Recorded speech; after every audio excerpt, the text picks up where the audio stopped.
सृष्टौ या सर्गरूपा जगदवन विधौ पालनीया च रौद्री संहारे चापि यस्या जगदिदमखिलं क्रीडनं या पराख्या पश्यन्ती मध्यमाथो तदनु भगवती वैखरी वर्णरूपा सास्मदवाचं प्रसन्ना विधिहरिगिरिशाराधितालङ्करोतु भगवत्यै नमः पराम्बिकायै नमः। चलिए, तो हम लोग ईश्वर सिद्धि के लिए अनुमान प्रयोग किए, ठीक है ना। क्या अनुमान किए? मूल में आया यथा घटाधिकार्यम कर्तृजन्यम तथा क्षित्यंकुरादिकम अपि, ये कहा ना। तो वहाँ पर उन्होंने क्षित्यंकुरादिक को पक्ष बनाया। क्षित्यंकुरादिकम कर्तृजन्यम कार्यत्वात् घटवत, ये अनुमान का प्रयोग हम लोगों ने किया। मूल में यही हुआ ना, क्षित्यंकुरादिकम घटवत, ये अनुमान प्रयोग किया। अब यहाँ पर प्रश्न ये आया कि आप कार्यत्व हेतु के द्वारा कर्तृजन्यत्व की सिद्धि तो कर रहे है कि नहीं है, किसमें? क्षित्यंकुरादिक पक्ष में। लेकिन इस अनुमान में पक्षतावच्छेदक क्या है ये भी बताइए, है ना। पक्ष तो आपने क्षिति अंकुर ये सबको आपने क्या बना लिया? पक्ष बना लिया कि नहीं बना लिया? क्षिति को बना लिया, अंकुर को बना लिया, सब पक्ष है। पक्षतावच्छेदकम किम, ये प्रश्न रहा। तो उन्होंने कहा कि भाई क्षितित्वम पक्षतावच्छेदकम है कि नहीं। शंका दिनकर में क्या उठाई थी? ननु अत्र किम पक्षतावच्छेदकम, अत्र अनुमान है पक्षतावच्छेदकम किम। तो कहा कि क्षितित्वम पक्षतावच्छेदकम, यही उत्तर के रूप में आया। इसका उन्होंने कहा नहीं तावच्छितत्वम, क्षितित्व को पक्षतावच्छेदक नहीं बना सकते हैं। क्यों नहीं बना सकते हैं? तो उन्होंने कहा कि अंकुर भी क्षितित्व न क्षिति है कि नहीं है। अंकुर भी क्षिति ही है। तो क्षितित्व को यदि पक्षतावच्छेदक बनाएंगे तो क्षितित्व न क्षिति करके तो आपका अंकुर भी क्या हो जाएगा? पक्ष में आ ही गया, क्षिति कहने से आ ही गया। तो अंकुर का पृथक उपादान करना ये क्या हो जाएगा?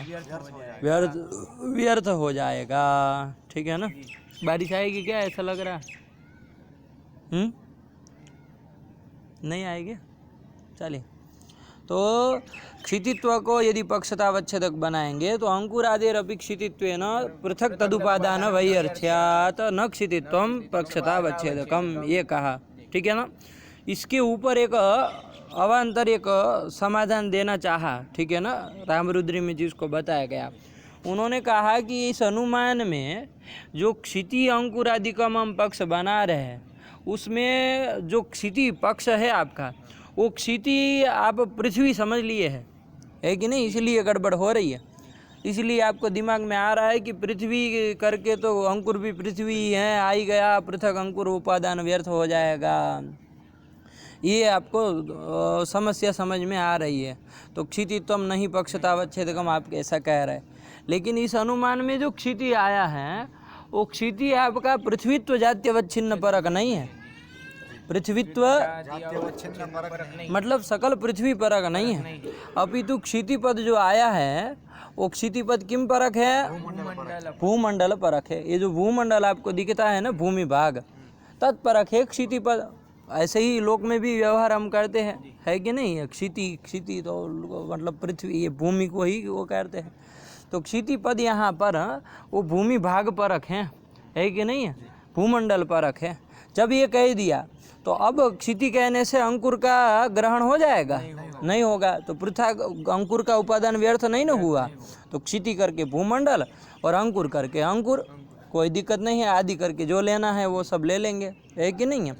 तो यही कर दिया पक्षत। अब यहाँ प्रश्न है कि भाई क्षिति मतलब भूमंडल और अंकुर आदि पक्ष तो बना लिए, इन सब का अनुगत पक्षतावच्छेदक क्या है, ये हमारा प्रश्न है। और उसके उत्तर में हमने कहा कि पृथ्वीत्वम पक्षतावच्छेदकम, पक्ष ये सब बना है, इन सब में रहने वाला एक अनुगत कोई बताना पड़ेगा ना। भूमंडल में भी रहे, अंकुर में भी रहे, इस सब का अनुगत कोई एक पक्षतावच्छेदक क्या हो सकता है, ये प्रश्न है। तो उसके उत्तर में आया कि क्षितित्वम मतलब पृथ्वीत्वम पक्षतावच्छेदकम, ये है। तो इसमें क्या पृथक अंकुर का उपादान व्यर्थ है, सब कोई आशंका है? तो कोई दोष नहीं है। पृथक अंकुर के उपादान वैयर्थ्य की कोई आशंका, कोई शंका, कोई दोष नहीं है। आया कि नहीं आया? ये बात है, लगा कि नहीं लगा? पृथ्वीत्व को हम पक्षतावच्छेदक बनाएंगे, मतलब तदर्थक क्षितित्व को, वो बोल रहे हैं हम। आया कि नहीं आया? तो कोई आपत्ति नहीं ना है? एक प्रश्न, हाँ बोलो। यहाँ हमने यानी कि एक अनुगत पक्षेदक बताना है, पक्ष बना लिए, क्षिति करके आपने किसको बना लिया? भूमंडल को, और अंकुर आदि को आपने पक्ष बना लिया, ठीक है ना? अब उस सब में रहने वाला कोई एक पक्षतावच्छेदक, अनुगत पक्षतावच्छेदक बनाइए। पक्ष तो आपके सब तितर बितर हैं, सब है कि नहीं है, अलग अलग क्षिति अंकुर करके, लेकिन इन सब में रहने वाला कोई धर्म एक पक्षतावच्छेदक बताइए। वो पक्षतावच्छेदक क्या है? तो पृथ्वीत्वम पक्षतावच्छेदकम, ये कह रहे। अब आप कह सकते हैं कि अंकुर का पृथक उपादान व्यर्थ हो जाएगा और ये दोष आएगा? कुछ नहीं ना है। लेकिन हाँ बोलो। अगर एक अनुगत ही बताना है तो कोई भी बता सकते हैं ना, कि जो दोनों सब में रहे। हाँ, तो जन्यत्व नहीं बता सकते। जो बताना चाहे बता दे सके, लेकिन क्षितित्व में क्या आपत्ति है? अरे अनुगत एक पक्षतावच्छेदक देना है ना, पृथ्वीत्व दे दिया। भूमंडल भी पृथ्वी है, वो भी पृथ्वी है, सब में रहने वाला एक पृथ्वीत्व दे दिया। आया कि नहीं आया? अनुगत पक्षतावच्छेदक क्या दे दिया? पृथ्वीत्व दे दिया, उसी को क्षितित्व कह रहे हैं। तो कहाँ कोई आपत्ति है क्षितित्व को पक्षतावच्छेदक बनाने में? कोई आपत्ति नहीं है कि नहीं है? जो भी बोलेंगे उसमें हमको तो दोष ही देना है ना? एक क्रम से जा रहे हैं। आप जन्यत्व भी बोलेंगे तो आपको छोड़ेंगे थोड़ी, दोष तो देना ही है हमको, है कि नहीं? ये तो एक क्रम से जा रहे हैं कि भाई किस क्रम से। सामान्य रूप से कोई अनुगत क्षिति अंकुर का अनुगत क्या, आप सामान्य धर्म कोई ऐसे जन्यत्व नहीं बोलता है। कोई कहे भूमंडल और इनका अनुगत खटपट मठ का अनुगत धर्म बताओ, तो क्या जटित आएगा? पृथ्वीत्व ही आएगा ना, कि और कुछ बोल देंगे? कुछ भी नहीं ना बोलते। तो यही जो पृथ्वीत्व, यही पक्षतावच्छेदक बना लिया जाए तो कोई आपत्ति नहीं। भी ऐसे अनुमान आए, यानी कि एक पक्ष में एक से ज्यादा हो तो वहाँ पर ये अनुगत पक्षतावच्छेदक बताना पड़ेगा ना, हर जगह बताना पड़ेगा, है कि नहीं? तो कोई दिक्कत ही नहीं है। एक हो तो पक्षतावच्छेद तब भी विचार किया जाएगा कि पक्षतावच्छेदक आप किसको बना रहे है कि नहीं? लेकिन उसमें तो क्या, एक ही व्यक्ति, जैसे पर्वत वनिमान धूमात बोला तो वहाँ पक्षतावच्छेदक कौन है? तो पर्वतत्व। विचार तो चलेगा ना, ठीक है ना, कि पक्षतावच्छेदक कौन आप कहना चाह रहे हैं। ये जैसे हमने वो आगे किया था, वो परिशेषानुमान, हाँ, उसी तरह इसको कौन सा अनुमान? जैसे ये परिशेषानुमान नहीं है, ये पर्वत वनिमान धूमात कैसा अनुमान है? देखो, अनुमान जो है ना 3 प्रकार के आएंगे, उसमें विचार करेंगे। आपको 3 प्रकार के, आप भाष्य में देखें ना, तो अनुमान 3 प्रकार का बताया, पूर्ववत, शेषवत और सामान्य तो दृष्टाम, ये 3 बताया ना। उसमें ये आपका सामान्य रूप से ये पर्वतो वहनिमान धूमात, उसकी व्याख्या देखते हैं कि भाई मतलब पूर्ववत किसको कहते हैं, शेषवत किसको कहते हैं, और सामान्य तो दृष्ट कौन किसको कहते हैं। तो ये पर्वतो वहनिमान धूमात की तरह ही है, वो परिशेषानुमान नहीं है। वो जो शेषवत आया ना, वो आपका शेषवत में जाता है, वो परिशेषानुमान जो है ना, वो शेषवत में जाता है। तो इस तरह करके हैं, तो ये पूर्ववत चाहे सामान्य तो दृष्टम में आएगा, ठीक है ना। थोड़ा उसकी परिभाषा देखनी पड़ेगी न्याय के अनुसार, क्योंकि इन लोगों ने भी बनाया, सांख्य वालों ने भी बनाया, लेकिन वो पूर्ववत, वो शेषवत और सामान्य तो दृष्ट का वो ठीक नहीं। पूर्ववत का जैसे उन्होंने बनाया है कि नहीं, अब जब प्रश्न छेड़ ही दिया तो चलो विचार करो। पूर्ववत का उन्होंने बताया, वो मेघ दृष्टिया वो क्या किया जाएगा, पूर्ववत जैसे वो कादव कीचड़ देखा तो आपने कहा क्या अनुमान करेंगे, कोई वृष्टि हुई होगी, ऐसा करके उन्होंने दिया। तो ये पूर्ववत का दिया है कि नहीं। और शेषवत का भी ऐसे ही दिया उन्होंने। और सामान्य तो दृष्ट का वो गतिमत चंद्र तारक आदि कम, ये सामान्य तो दृष्ट का दिया है। चलो उसको देखते हैं क्या है, ठीक है ना। अभी उसको कोई मतलब का नहीं है कि नहीं, उसको कोई अभी यहाँ प्रकृति में प्रयोजन नहीं है इतना लंबा चौड़ा करने का। यहाँ पर प्रकृति में जो है परिशेषानुमान नहीं है, ठीक है ना। यहाँ कहाँ, यहाँ परिशेषानुमान में साफ साफ समझ में आता है वो उससे अन्य नहीं है, और वो है सामान्य को धर्म है, उससे इतर कोई नहीं है कि नहीं। समाप्ति अन्य फलकत्व, विशेष फल के अतिरिक्त तो कोई वो विशेष फल जो भी उसका बताना है, उससे अन्य कोई चीज़ नहीं है। और सामान्य धर्म बताना है कि सामान्य उसका फल है। तो ऐसा करके जो होता है वही परिशेषानुमान होता है। वहाँ परिशेषानुमान का रामरुद्री में लिखा था, परिशेषानुमान की परिभाषा देखे नहीं, परिशेषानुमानात जहाँ लिखा ना, वहाँ नीचे परिभाषा तो दी थी, है कि नहीं? तो वो देख लेना, वो वाला कहाँ यहाँ कट रहा है, कोई मतलब नहीं है, परिशेष अनुमान कहाँ कर रहे हैं, तो यही कर दिया। चलो कहाँ यार तुम घूम घूम कर रहे हो, पर क्या अनुमान किया, क्षित्यंकुरादिकम कर्तृजन्यम कार्यत्वात् घटवत्, ये किया। तो यहाँ पक्षतावच्छेद क्या है, ठीक है ना, ये प्रश्न था। तो क्या बताया, पक्षतावच्छेद क्षितित्वम पक्षतावच्छेदकम, ठीक हुआ। तो क्षितित्वम पक्षतावच्छेदकम जब कर दिया तो अब वो दोष नहीं ना है। अब जो क्षितित्वम हम कह रहे हैं पृथ्वीत्वम पक्षतावच्छेदक और एक अनुगत पक्षतावच्छेदक कह रहे हैं, ठीक है ना। तो क्या बता रहे थे कि हाँ कि भाई सब जगह विचार किया जाएगा पक्षतावच्छेदक क्या होता है, ठीक है ना। तो उसमें कहाँ चले गए, कौन सा अनुमान का, ये कहाँ से पूर्ववत शेष बता गया, कितने होते हैं वो पूछना। मूर्ख तरीका। तो 3 प्रकार का होता है, पूर्ववत, शेषवत, सामान्य तो दृष्टम, ठीक है ना। उसका वो अनुमान का भेद इधर सूत्र में किया, गौतम के सूत्र आप पढ़ेंगे ना, जहाँ उन्होंने लिखा प्रत्यक्षानुमानोपमान शब्दाः प्रमाणानि, वहाँ फिर अनुमान कितने प्रकार, तत्त्रिविधम, पूर्ववत, शेषवत, सामान्य तो दृष्टम च, गौतम का सूत्र ही है।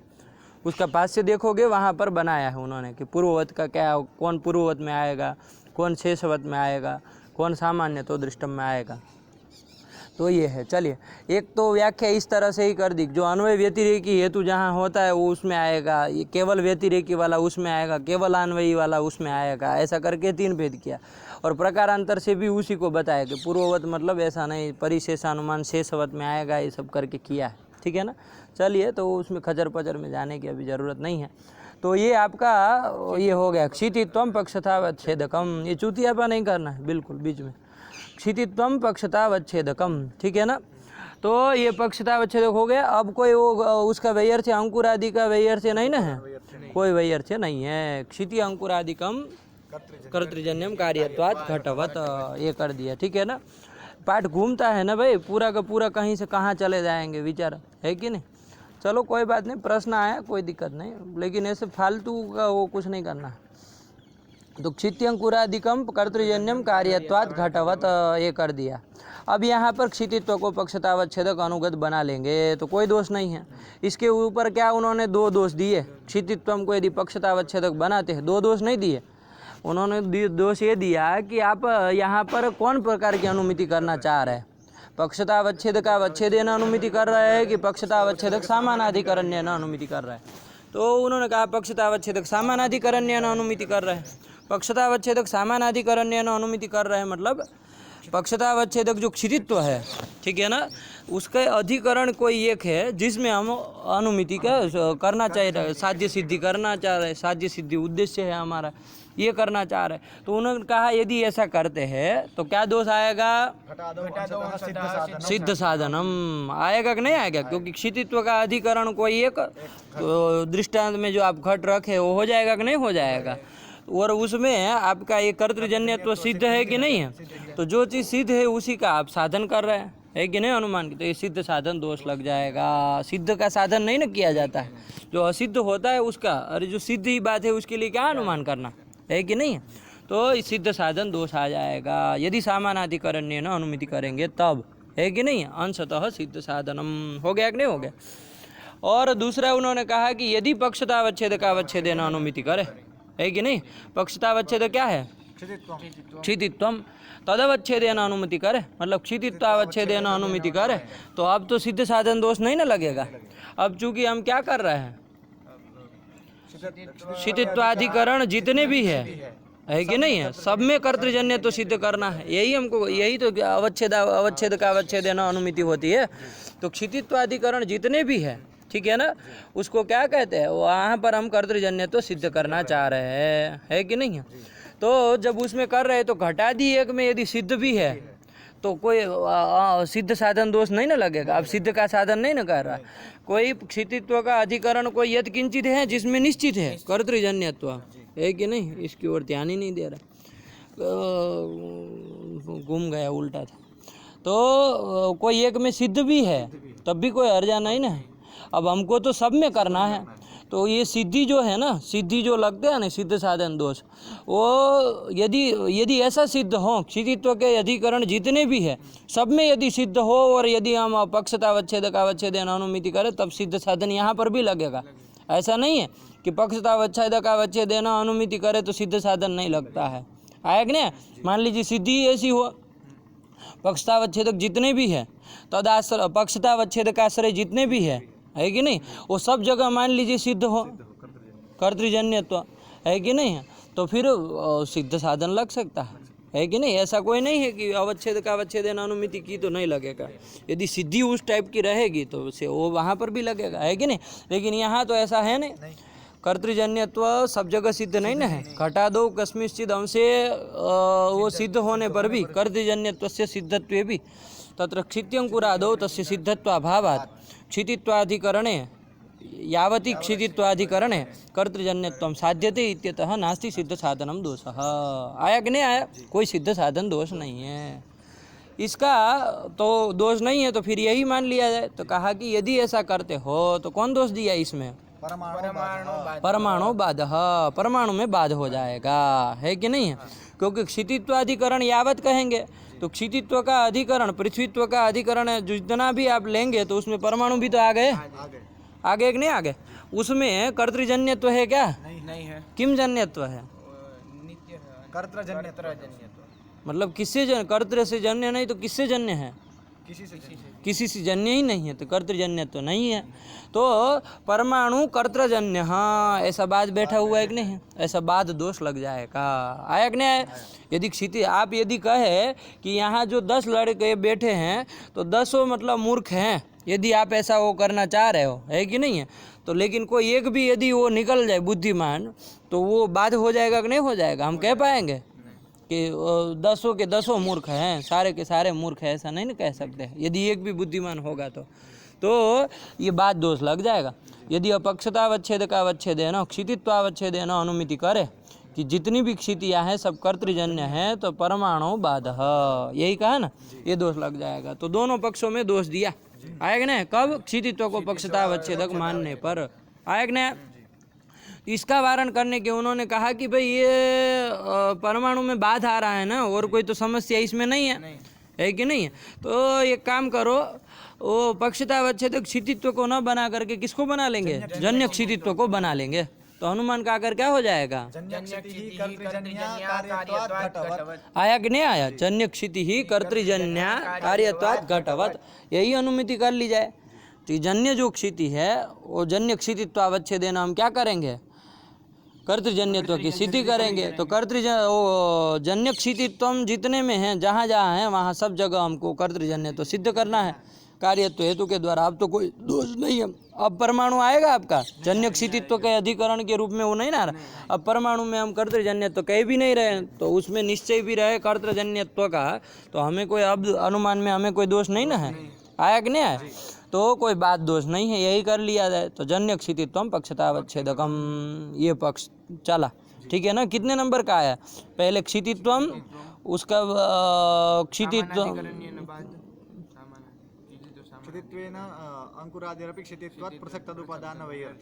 हाँ, उसके बाद उसका वो दोष आने पर पृथ्वीत्व को पक्षतावच्छेदक बनाए। वो मतलब व्याख्या, मतलब क्षितित्व को ही बोल रहे हैं, लेकिन ध्यान से रखना है वहाँ अनुमिति में जो क्षिति पद है उसको केवल वो तत्परक लिया है, भूमंडल परक लिया, बस इतना ही, बाकी सब यही चलेगा। आया कि नहीं? और उसके बाद ये जन्य क्षितित्व का पक्षतावच्छेदक वाला पक्ष आ रहा है, ठीक है ना, उसमें दोष दे करके। तो ये क्रम ध्यान रखना है जब कोटि से चलना होगा शास्त्र से, तो वरना चल नहीं पाओगे। तो जन्य क्षितित्व को पक्षतावच्छेदक बना लिया जाए। अनुमान का आकर क्या हो जाएगा? घटवत, ये कर दिया, ठीक है ना।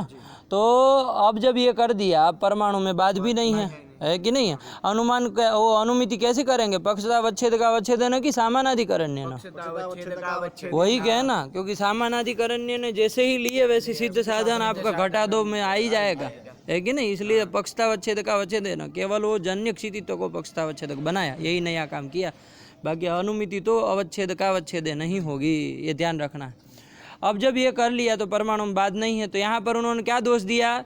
उन्होंने कहा कि जन्य क्षितित्व को पक्षतावच्छेदक बनाएंगे। तो यहाँ जो क्षिति में आप जन्यत्व विशेषण दे रहे हैं, क्षिति में क्या विशेषण दे रहे हैं? जन्यत्व विशेषण दे रहे हैं, वो जो है वो परमत में क्या हो जाएगा? व्यावृत्य सिद्धि हो जाएगा, है ना। उसके मतलब व्यावृत्य उसका कोई नहीं मिलेगा, है कि नहीं है? क्यों? क्योंकि परमत में, चार्वाक मत में नित्य क्षिति कोई है ही नहीं।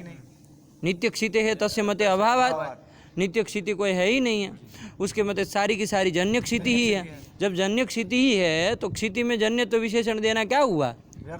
जैसे वन्नी सारी की सारी उष्ण है, उसमें उष्णत्व तो विशेषण देना क्या है? व्यर्थ है ना। बताया था ना कब विशेषण का सार्थक्य होता है।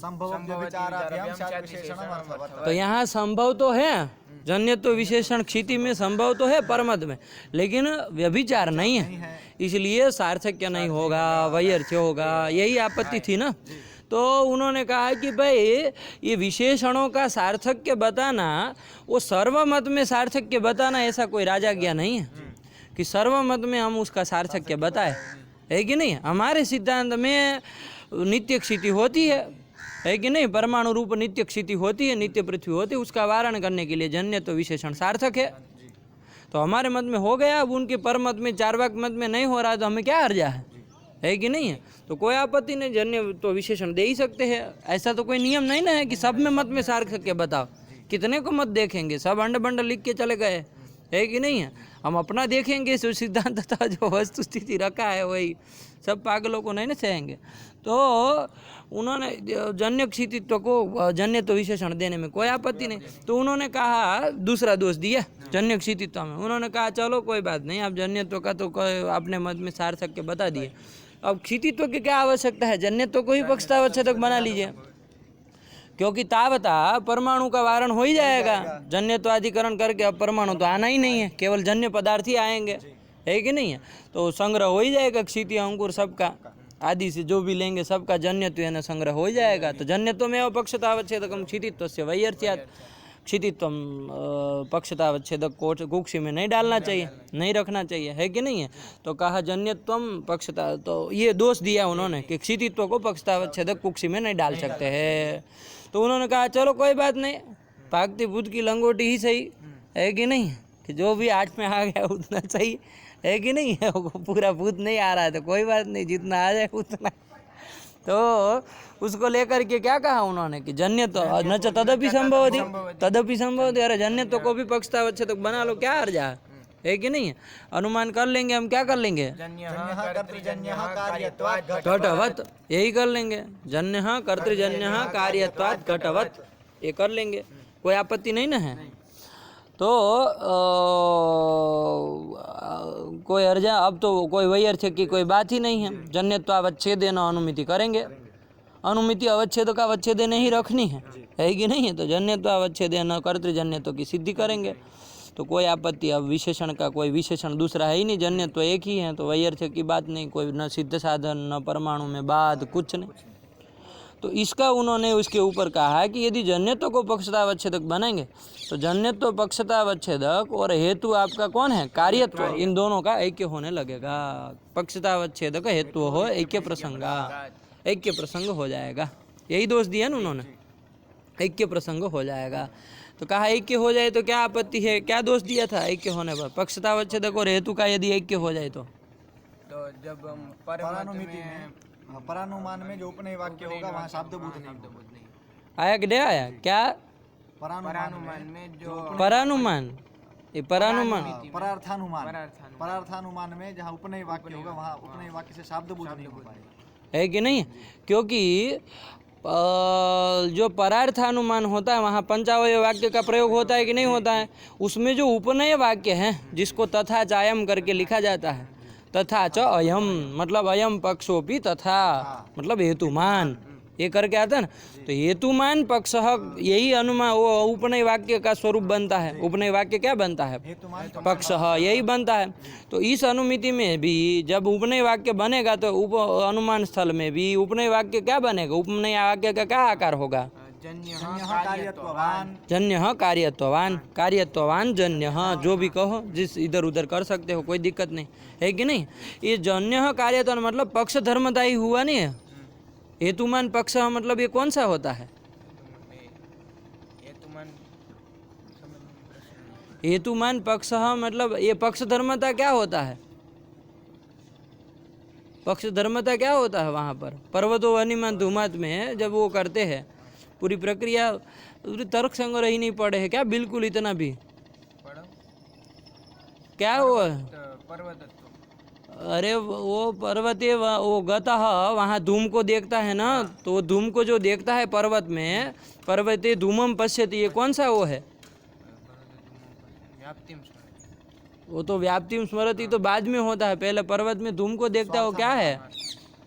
पर्वत अरे पर्वत में धूम देखता है, वो कौन सा ज्ञान हुआ? पक्ष धर्मता ज्ञान। क्या होता है पक्ष धर्मता ज्ञान का लक्षण? व्याप्यस्य पर्वतादि वृत्तित्वम पक्ष धर्मता। व्याप्य जो होता है उसका पर्वत में पक्ष में, वो तो पर्वत नाम ले लिया, पक्ष वृत्तित्वम। व्याप्य जो व्याप्य कौन होता है? साध्य की हेतु। हेतु।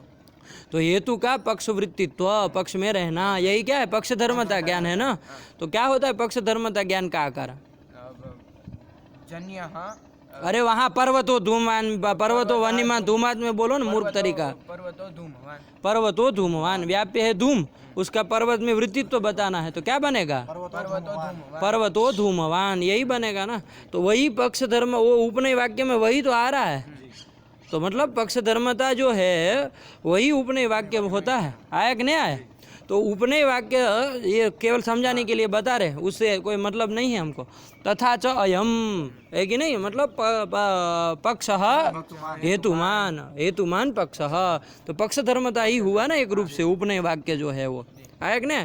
तो वो उपनय वाक्य जो बनता है यहाँ पर क्या बनेगा? इस अनुमान स्थल में जन्य कर्तृजन्य कार्यत्वात् घटवत में जब वो परार्थानुमान में उपनय वाक्य बोला जाएगा तो क्या बनेगा उसका? जन्य कार्यत्ववान। ये वो होगा। यहाँ पर जन्य कार्यत्ववान जो कह रहे हैं, यहाँ पर किसको उद्देश्य करके किसका विधान किया जा रहा है? जन्य को उद्देश्य करके कार्यत्व। किसको? जन्य को उद्देश्य। क्या बोले? किसको उद्देश्य करके? जन्य को। क्या बोले इसके पहले? जन्य को उद्देश्य करके। पहले क्या बोले? जन्य ही बोला। तो कौन बोला? तुम बोले। तो किसको उद्देश्य कर रहे हैं? साफ साफ बोलो, इसे हिजड़े की तरह क्या लगा रखे हो? अक्सर साफ नहीं समझ में आ रहा है अंतिम में क्या बोलना चाह रहे हो। करते हो मूर्ख तरीका। जन्यों को उद्देश्य करके कार्यत्व का विधान कर रहे है कि नहीं है? तो उद्देश्य कौन हुआ? जन्य। जन्य जो कि आपका पक्ष है वही उद्देश्य हुआ ना। इस वाक्य में उद्देश्य विधेय कौन हो रहा है? तो आपका जो पक्ष है वो उद्देश्य हो रहा है, विधेय कौन हो रहा है? वो क्या है? हेतु। हेतु आपका विधेय हो रहा है। ऐसा समझ करके रखो इन सब प्रक्रिया को। उद्देश्यता किसमें रही? जन्य निष्ठा। जन्य निष्ठा। उद्देश्यता अवच्छेदकम, तो ये उद्देश्यता अवच्छेदक जन्यत्व और विधेय कौन है? कार्यत्व। दोनों एक हो गए, एक नहीं हो गए? जन्यत्व और कार्यत्व एक ही पदार्थ है ना कि कोई अलग अलग है? अरे शब्द केवल अलग हो जाने से क्या होगा? जितने भी कार्य जो उत्पन्न होता है वो सब कार्य कहलाते कि नहीं कहलाते? वो सब जन्य कहलाते कि नहीं कहलाते? उसमें जन्य तो रहेगा, कार्य तो रहेगा, तो जन्य तो कार्य तो एक ही चीज है ना। तो उद्देश्यता विच्छेदक और विधेय दोनों क्या हो गए? एक हो गए। तो उद्देश्यता विच्छेदक विधेय और ऐक्य न शाब्द बोध, ये दोनों यदि एक हो जाए है कि नहीं, तो शाब्द बोध नहीं होता है। तो यहाँ पर भी उपनय वाक्य से शाब्द बोध नहीं होगा, तो शाब्द बोधानुपपत्ति दोष आएगा। कहाँ? परार्थानुमान स्थल में। परार्थानुमिति जब करनी होगी तो ये पंचावय वाक्य का प्रयोग करना पड़ेगा। उससे सामने वाले को जब शाब्द बोध होगा तभी तो जाकर के अनुमिति होगी, उसको परार्थानुमिति होगी, है कि नहीं है? अब उसको शाब्द बोध ही नहीं हो रहा है चौथे वाक्य का, उपनय वाक्य का, तो कहाँ से परार्थानुमिति हो जाएगी? नहीं ना होगा। ये सब समस्याएं आएगी, इसलिए उपनय वाक्य से शाब्द बोध नहीं हो पाएगा, ये समस्या है। आया कि नहीं आया? इस नहीं समझ में आया? एक ये तो स्वार्थानुमान में भी नहीं, ये ही दोष आएगा। कहाँ स्वार्थानुमान? जैसे पर्वतो धूमवान, हाँ। यहाँ पर भी जन्य कार्यत्ववान, तो वहाँ पर भी तो ये हो गया। क्या? जो पक्ष धर्मता वाक्य है स्वार्थानुमान में, पहले धूमम पश्यन् में। वहाँ पक्ष धर्मता में वाक्य नहीं होता है, इतना अंतर है। पक्ष धर्मता में वाक्य प्रयोग नहीं होता है। वहाँ जो स्वार्थानुमिति में दोष कह रहे हो, वहाँ स्वार्थानुमिति में दोष कह रहे हो, वहाँ वो पर्वत में धूम को देखता है, तावता ज्ञान हो जाता है, पर्वतो धूमवान। आया कि नहीं आया? वो जो ज्ञान है पक्ष धर्मता ज्ञान, वो प्रत्यक्षात्मक है, वो शाब्द बोध वाला नहीं है। बात समझ में आएगी नहीं? पर्वत में धूम को देख रहा है, बस खत्म, प्रत्यक्ष ज्ञान है ना। वहाँ कोई वाक्य प्रयोग किया और उससे बोध करना है कि पर्वत धूम वाला, ऐसा नहीं ना, स्वार्थानुमिति है ना। वहाँ तो स्वयं हेतु को पर्वत में देखा, उसका प्रश्न समझे कि नहीं समझे? क्या पक्ष वो स्वार्थानुमिति जो है वहाँ पर जो पक्ष वहाँ पर भी पक्ष धर्मता में शब्द बोधानुपत्ति दोष नहीं दे सकते, यही प्रश्न था ना। उसका इधर उधर बोल रहे थे, लेकिन प्रश्न यही था। तो ऐसा नहीं ना दे सकते हैं पंडित जी। शब्द बोध नहीं। अरे वहाँ कोई वाक्य प्रयोग नहीं ना करना है, वहाँ तो वो पर्वत में धूम को देखता है, प्रत्यक्ष कर रहा। तो वहाँ कोई वो मतलब वाक्य प्रयोग किया फिर उसको वाक्य बोध करना, ऐसा नहीं ना है। क्या बोल रहा है? उद्देश्यतावच्छेदक विधेयो रैक्य न शब्द बोध। हाँ, आया कि नहीं आया? वहाँ तो ऐसा कुछ है ही नहीं, पर्वत को धूम में, पर्वत में धूम को देख रहा है, आया कि नहीं आया? उसका ज्ञान कर रहा है। तो बस वही बात है। तो वहाँ कोई बात नहीं है कि भाई वो दोष आएगा, इसलिए उधर गए उपनय, क्योंकि वहाँ वाक्य आ रहा है, उपनय वाक्य है वो, तथा च अयम वाक्य है। उससे वो सामने वाला जो पर व्यक्ति है अंत्यवासी, उसको क्या करना है? वाक्यार्थ बोध होना है, वो नहीं हो पाएगा, इसलिए उधर दोष लगा कि नहीं लगा? ये साफ रखना। वो है तो पक्ष, मैं इसलिए कहा कि वो पक्ष धर्मता के आकार का पड़ता है कि नहीं है? वहाँ पक्ष धर्मता में वाक्य प्रयोग नहीं होता है, वरना तो उधर भी दोष देते। चलो, हो गया कि नहीं हो गया? तो ये उपनय वाक्य से शब्द बोधानुपत्ति दोष आएगा, आया कि नहीं आया? इसीलिए देखो, जब हम लक्षण करते हैं ना, कभी भी एक बात समझ करके रखो। जैसे पृथ्वी का लक्षण आप क्या करते हैं? गंधवत्वम पृथिव्याः लक्षणम। गंधवत अरे वो सब छोड़ो, समानाधिकरण फमानाधिकरण लक्षणम, है कि नहीं? यही करते हैं ना। ये लक्षण का काम क्या होता है? लक्षण से किम फलम, उदरायण पदकृत्य में लक्षण से किम फलम, इतर भेद है ना, इतर भेद फलम लक्षण से। लक्षण क्या कराता है? इतर भेद करा देता है। पृथ्वी का लक्षण गंधवत्व कर देने से क्या होता है? वो गंधवत्व जो लक्षण है वो पृथ्वी को बाकी सबसे भिन्न करा देता है। लक्षण से ही तो हम समझते हैं कि ये इससे अलग है, इससे अलग है, वरना हमारे लिए पृथ्वी भी वही, पानी भी वही, सब एक ही है, प से ही सब चालू हो रहा है सब द्रव्य ही है कि नहीं है? तो पृथ्वी भी द्रव्य है, वो भी द्रव्य है, क्या से अलग समझे कि ये अलग है, अलग है। तो लक्षण से ही वो इतर सिद्धि होती, इतर भेद होता है, सिद्ध है कि नहीं है? तो हम लोग वहाँ पर क्या करते हैं कि पृथ्वी इतर भिन्ना, और हेतु के रूप में क्या दे देते हैं? लक्षण को दे देते कि नहीं दे देते? क्या? गंधवत्वात्। यत्र यत्र गंधवत्वम तत्तद इतर भिन्नम, मतलब पृथ्वी भिन्नम, पृथ्वी से, पृथ्वी तर से भिन्न है।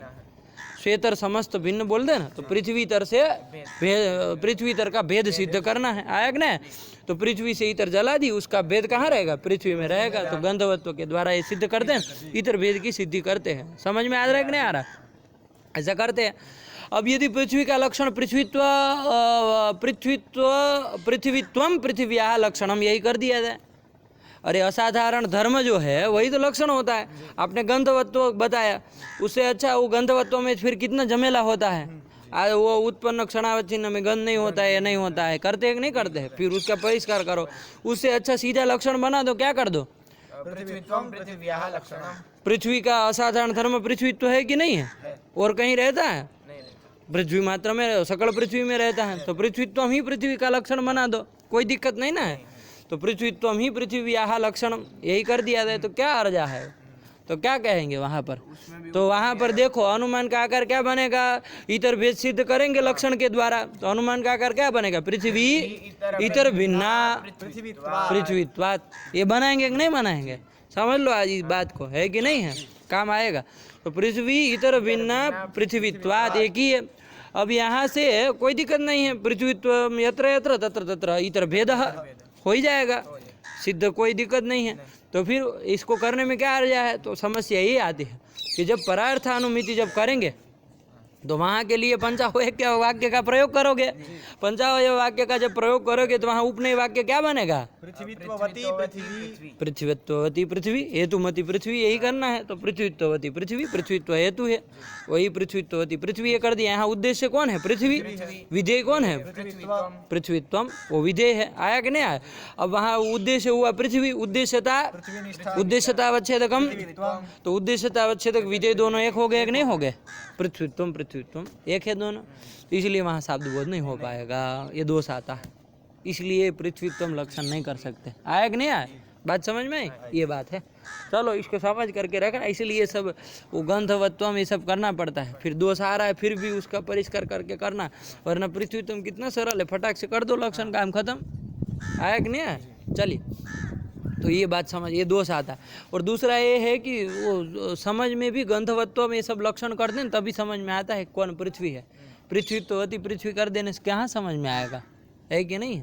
तो चलिए, ये सब बहुत सारे कारण हैं, तो ये सब करना पड़ता है। लेकिन ये भी मुख्य दोष दे सकते हैं। पृथ्वी तो यदि लक्षण करता है कोई पृथ्वी का तो ये दोष दे सकते हैं। आया कि नहीं है?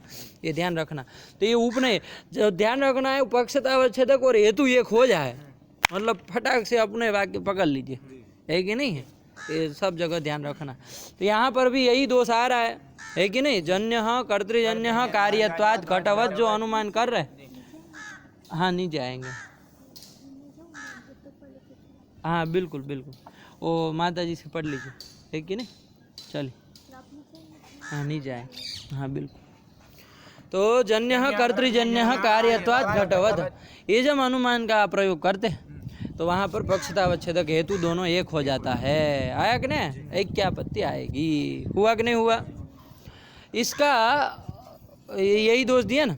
यहाँ देखो, थोड़ा व्यवस्थित किया जाए, यदि ये और कोटि बनाई जाए बनाने के लिए।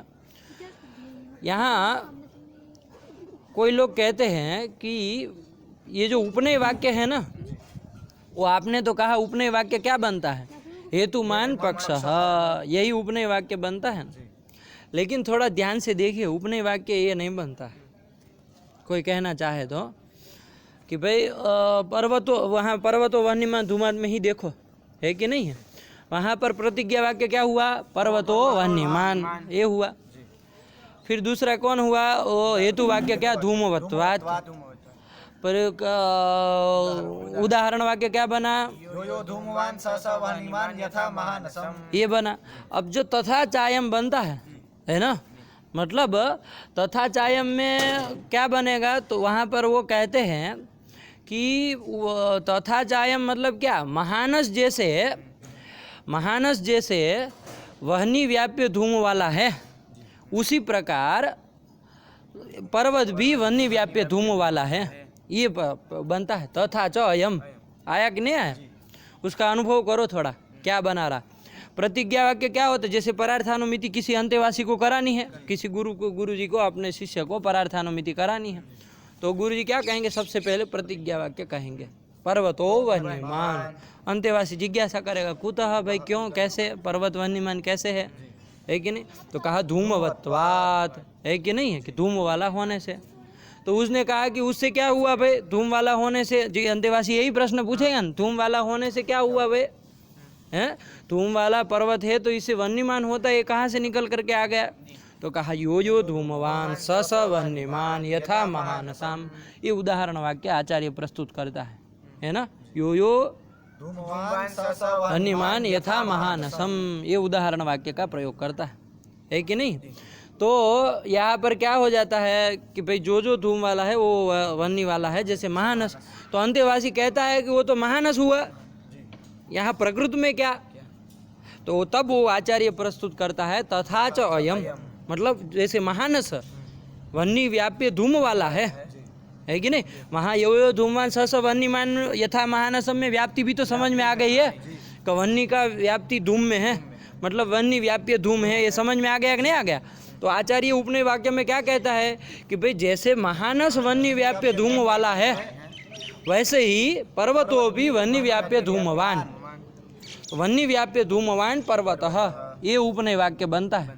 क्या बनता है? वह्नि व्याप्य धूमवान पर्वतः। केवल धूमवान पर्वतः नहीं बनता है, अपितु वह्नि व्याप्य धूमवान पर्वतः, मतलब साध्य व्याप्य हेतुमान पर्वत पक्षः, ये उपनय वाक्य बनता है। सामान्य जगह, सब जगह के लिए बोल रहा हूँ। तो क्या उपनय वाक्य बनता है? साध्य व्याप्य हेतुमान पक्षः, कि भाई जैसे महानस वह्नि व्याप्य धूमवान है, जैसे साध्य महानस वह्नि व्याप्य धूमवान है, उसी प्रकार पर्वत भी वह्नि व्याप्य धूमवान है। यही तथा का मतलब है। अयम अपि तथा, तथा च अयम, मतलब पर्वतोपि तथा, मतलब वह्नि व्याप्य धूमवान, ये उपनय वाक्य बनता है। आया कि नहीं आया? मतलब केवल हेतुमान पक्ष ये उपनय वाक्य नहीं, अपितु साध्य व्याप्य हेतुमान पक्षः। साध्य से व्याप्य जो हेतु है तद्वान पक्ष ये बनता है। आया कि नहीं आया? तो आप कहेंगे इससे क्या हुआ, ये उपनय वाक्य बनता है तो वहाँ यहाँ पर प्रकृत स्थल में जन्य कर्तृजन्य कार्यत्वात्, इसमें उपनय वाक्य क्या बनेगा? ध्यान से बोलना, साध्य व्याप्य हेतुमान पक्ष ये है, इसको सही से कर, साध्य की जगह साध्य बोलो, हेतु की जगह हेतु बोलो, पक्ष की जगह पक्ष बोलो। कर्तृव्याप्य ए एक मारेंगे साले, साध्य को नहीं पता है तुमको? कर्तृजन्य व्याप्य हैं? साध्य क्या है यार? क्या अनुमान का आकार है भैया? ये सब अब ये सब पूछना रह गया मूर्ख तरीका। कर्तृजन्य कार्यत्व, तो साध्य कौन है? कर्तृजन्यत्व। तो क्या बोल रहे हो साध्य की जगह? भांग खा के आए हो? कर्तृजन्यत्व व्याप्य जन्य कार्यत्ववान जन्य। हाँ, जन्य। कर्तृजन्यत्व व्याप्य कार्यत्ववान जन्य। हाँ, ये बना कि नहीं बना? कर्तृजन्यत्व व्याप्य कार्यत्ववान जन्य। क्या बना? कर्तृजन्यत्व व्याप्य कार्यत्ववान जन्य। अरे साध्य है कर्तृजन्यत्व, उसके व्याप्य हेतु, तो कर्तृजन्यत्व का व्याप्य जो हेतु कौन है? कार्यत्व। तो तद्वान कौन? पक्ष जन्य, ये बन जाएगा। तो क्या वाक्य बनेगा? कर्तृजन्यत्व व्याप्य कार्यत्ववान जन्य। आया कि नहीं आया? ये बनेगा। यहाँ प्रतिज्ञा वाक्य से एक बार देख लो, दिमाग में रह जाए। प्रतिज्ञा वाक्य का ये पंचावय वाक्य तो सटीक होने चाहिए, फटाक से निकालने चाहिए। क्या बनेगा, है कि नहीं? प्रतिज्ञा वाक्य क्या बनेगा? जन्य। हाँ, कर्तृजन्य। तुम्हारे बाप की बारात में आए हो इधर, जन्य कर्तृजन्य। फिर हेतु वाक्य क्या बनेगा? कार्यत्वात्। कार्यत्वाद। और उदाहरण वाक्य यो यह कार्यत्ववान सह कर्तृजन्यत्ववान यथा घटः। यथा घटः। यह यह कर्तृजन्यत्ववान सह कार्यत्ववान यथा घटः। यह कार्यत्ववान सह कर्तृजन्यत्ववान यथा घटः।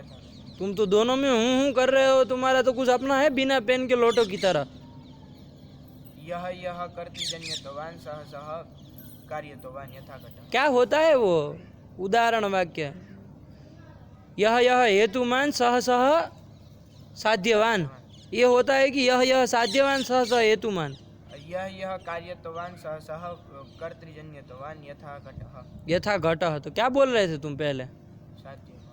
पहले साध्य बोल रहे थे ना? ऐसा है क्या? ऐसा होता है? यह वन्यमान सह धूमवान, कहाँ अयोगोलक होता है? यह वन्यमान अयोगोलक, कहाँ वो धूमवान होता है? नहीं ना होता है। तो फिर ऐसा अंडबंड क्यों बोल रहे हो? यह हेतुमान सह कर्तृजन्यत्ववान। साध्यवान ये बनता है ना, तो क्या बोलोगे? यह कार्यत्ववान सह कर्तृजन्यत्ववान। ये क्यों ऐसा, इसका वो अलग गलत कैसे बोलता है? पाठ लगाते समय बोलते नहीं हो क्या? बुलवाते नहीं हो इसे? मैं भी बोलता हूँ, इससे भी बुलवाता हूँ। क्या ये सब गड़बड़ सड़बड़ बोल रहा है? उसको सही पता ही नहीं है। तुम बोल रहे हो उसमें भी आ कह रहा है, वो भी गलत बोल रहा है, वो भी आ है उसके लिए सब।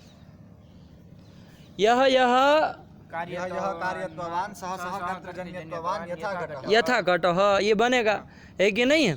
तो और अब अंत्यवासी को जिज्ञासा क्या होगी कि भाई वो तो घट हुआ, यहाँ क्षित्यंकुरादि जन्य को क्या लेना देना है इससे? प्रकृति में क्या इसका? तो क्या उत्तर देगा? तथा च अयम।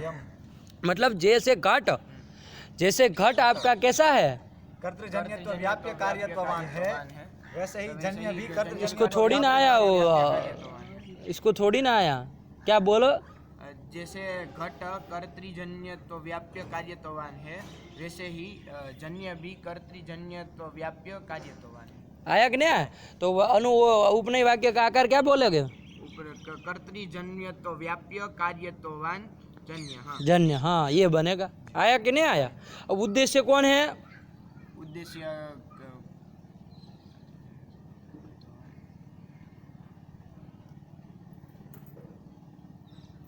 कर्तृजन्यत्व व्याप्य कार्यत्ववान। इसको उद्देश्य करके किसका विधान कर रहा है?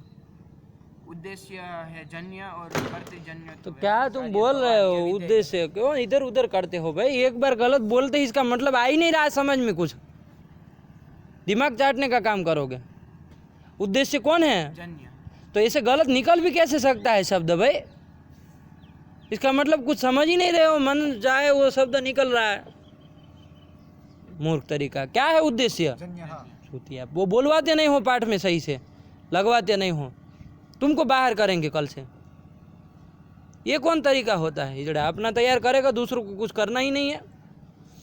तो जन्य उद्देश्य हो कि उसको उद्देश्य करके किसका विधान कर रहे हो? कर्तृजन्यत्व व्याप्य कार्यत्ववान, कर्तृजन्यत्व व्याप्य कार्यत्ववान, इसका विधान कर रहे हो। सही है, मारो उसको एक गाल पे। कर्तृजन्यत्व लगा दिया, वो जोर से लगा दिया भाई। कर्तृजन्यत्व व्याप्य कार्यत्ववान। तो फिर देखो एक गाल पे पड़ी तो आया समझ में। अरे भाई वो मतलब धूमवान पर्वत था तो उसमें तो पता चल रहा है पर्वत को उद्देश्य किया, धूम को विधेय किया। अब वन्य व्याप्य धूमवान पर्वत कह दिया तो अब नहीं समझ में आ रहा है, तो बड़े पागल मालूम पड़ते हो। वन्य व्याप्य धूमवान पर्वत में कौन उद्देश्य है? अरे पक्ष ही जो है वही तो उद्देश्य रहने वाला है। विधेय केवल जो केवल हेतु बोल रहे थे उसकी जगह साध्य व्याप्य हेतु उद्देश्य वो विधेय हो जाएगा। अब इसमें तुम हकलाते हो, इधर उधर कर रहे हो। क्या अनुमान का वो उपनय वाक्य का क्या आकार बना? कर्तृजन्यत्व व्याप्य कार्यत्ववान जन्य। जन्य उद्देश्य कौन हुआ? उद्देश्य हुआ जन्य। जन्य विधेय कौन हुआ? कर्तृजन्यत्व व्याप्य कार्यत्व। कार्यत्व ये हुआ। आया कि नहीं आया? उद्देश्यता किस में रही? जन्य। जन्य में। उद्देश्यता अवच्छेदक क्या हुआ? जन्यत्व। अब उद्देश्यता अवच्छेदक कौन है? जन्यत्व। विधेय कौन है? कर्तृजन्यत्व व्याप्य कार्य। कार्यत्व। अब अलग अलग हो गए कि नहीं हो गए? आया कि नहीं आया? अब अलग अलग उद्देश्यता अवच्छेदक और विधेय अलग हो गए कि नहीं हो गए? अरे कोई आदमी क्या कहेगा, उपनय वाक्य का आकार जो आप हेतुमान पक्ष कह रहे वैसा होता ही नहीं है। आपके ऊपर कोटि चढ़ाएगा कि नहीं चढ़ाएगा? जैसे ही आप पक्षतावच्छेदक हेतु का एक के बता करके दोष दोगे उपनय वाक्य से शब्द बोधानुपत्ति, ऐसे कोटि के ऊपर क्या चढ़ाएगा वो? उपनय वाक्य का आकार ही गलत बोल रहे हैं आप। हेतुमान पक्ष नहीं ना होता है, क्योंकि साध्य व्याप्य हेतुमान पक्ष ये होता है उपनय वाक्य का आकार। और देखो अनुभव करो, आ भी रहा है वही बात।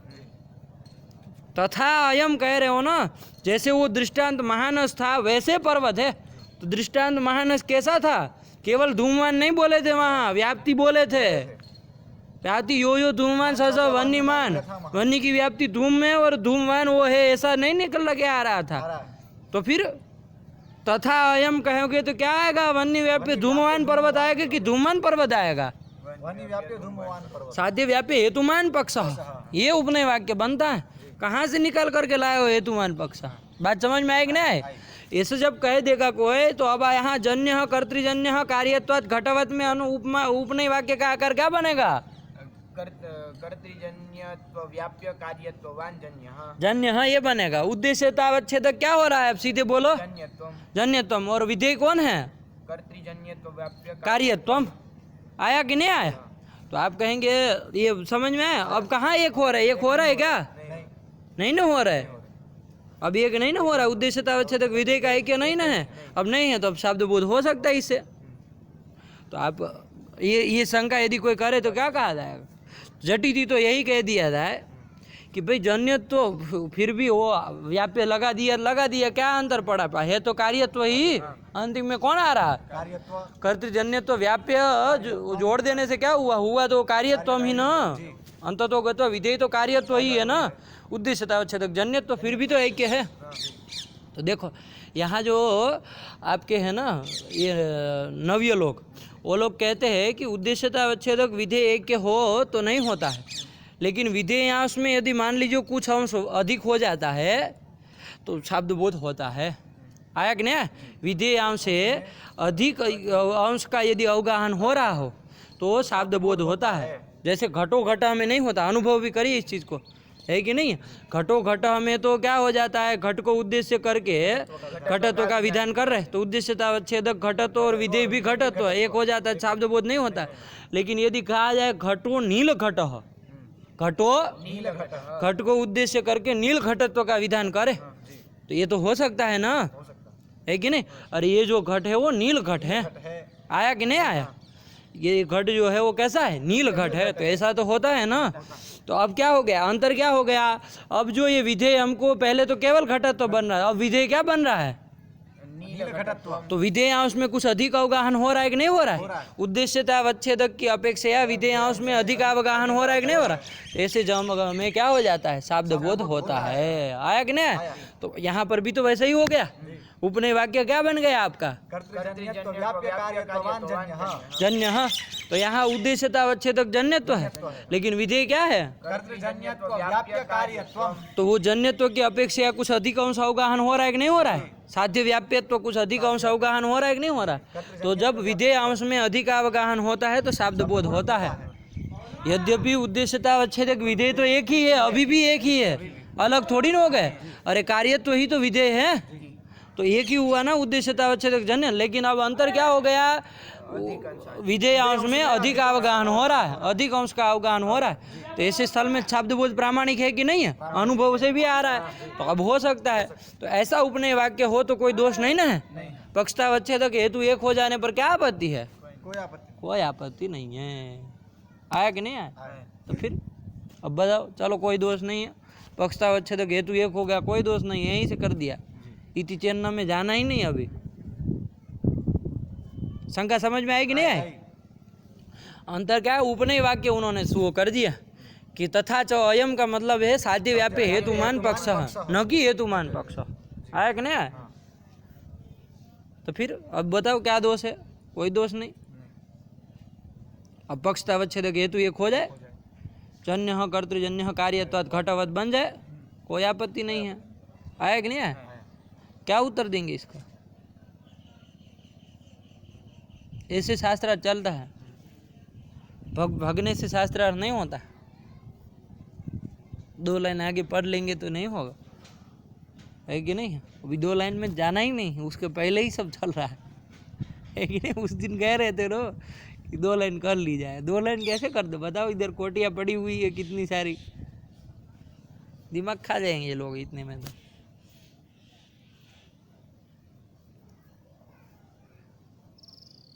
क्या दोष दोगे बताओ?